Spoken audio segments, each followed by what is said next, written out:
코로나19 재유행이 점차 현실로 다가오고 있습니다. 어제 저녁 9시까지 일주일 전보다 2배 가까이 늘어난 18,606명의 확진자가 나왔고 오늘은 2만 명 안팎이 될 걸로 보입니다.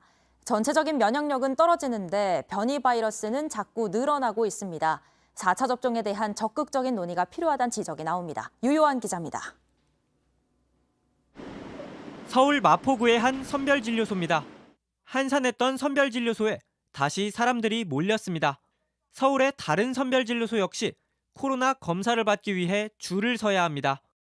밀접 접촉자도 조금 늘었고요.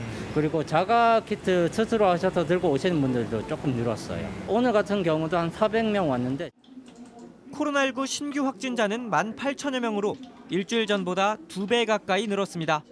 주간 확진자 수 역시 지난주보다 20% 이상 늘었습니다. 14주 연속 감소세를 보였던 유행 규모가 다시 반등하고 있는 겁니다. 방역 당국은 오미크론의 하위 변이인 BA.5의 확산을 재유행 원인 중 하나로 보고 있습니다. 이 변이는 전파는 더 빠르면서도 백신을 맞았거나 이미 걸려 항체가 있는 사람들을 다시 감염시킬 확률도 높습니다. 이런 BA.5 검출률이 지난주보다 2.7배 가까이로 올랐습니다. BA.5의 검출률 증가, 그리고 시간 경과에 따른 면역력 감소 등으로 인해서 예측을 상회하는 수준의 재확산 가능성도 높은 상황입니다. 일부에선 현재 60세 이상 고령층 등을 중심으로 진행 중인 4차 접종을 전 국민으로 늘려야 한다는 목소리가 나오고 있습니다. 하지만 기존 대상자들의 접종률이 30%를 조금 넘을 정도로 낮은 게 걱정입니다. 대상을 대폭 늘리기보단 현재 60세인 접종 나이를 50세로 낮춰 취약계층에 집중하자는 의견도 나옵니다. 정부는 예방접종 전문위원회를 통해 4차 접종에 관한 사항이 결정되면 구체적인 접종 계획과 일정을 안내할 방침입니다. JTBC 유요한입니다. 다른 나라의 증가세도 심상치가 않습니다. 프랑스에선 석 달 만에 처음으로 신규 확진자가 하루에 20만 명 넘게 나왔습니다. 역시 오미크론의 하위 변이가 확산을 이끌고 있습니다. 계속해서 김나은 기자가 전해드립니다.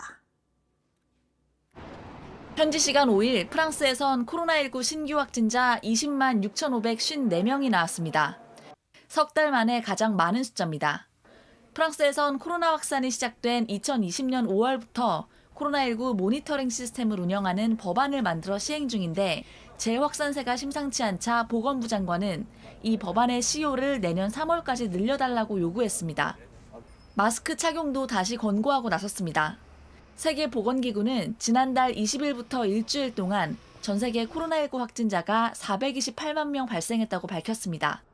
3주 연속 증가세입니다. 이탈리아에서는 하루에 13만여 명이 새로 확진됐고 영국도 최근 한 달 만에 하루 확진자가 약 4배 늘었습니다.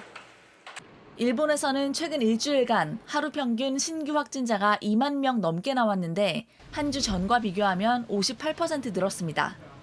이 같은 재확산 조짐에 일본 정부가 국내 여행 활성화를 위해 추진하는 여행 쿠폰 지급 사업도 연기될 가능성이 커졌습니다. 코로나19의 전 세계적인 재확산은 오미크론의 하위 변이인 BA.4와 BA.5가 이끌고 있습니다. 유럽 질병예방통제센터는 최근 BA.4와 BA.5가 우세종이 돼 유럽 전체를 지배할 것이라고 경고한 바 있습니다. JTBC 김나은입니다.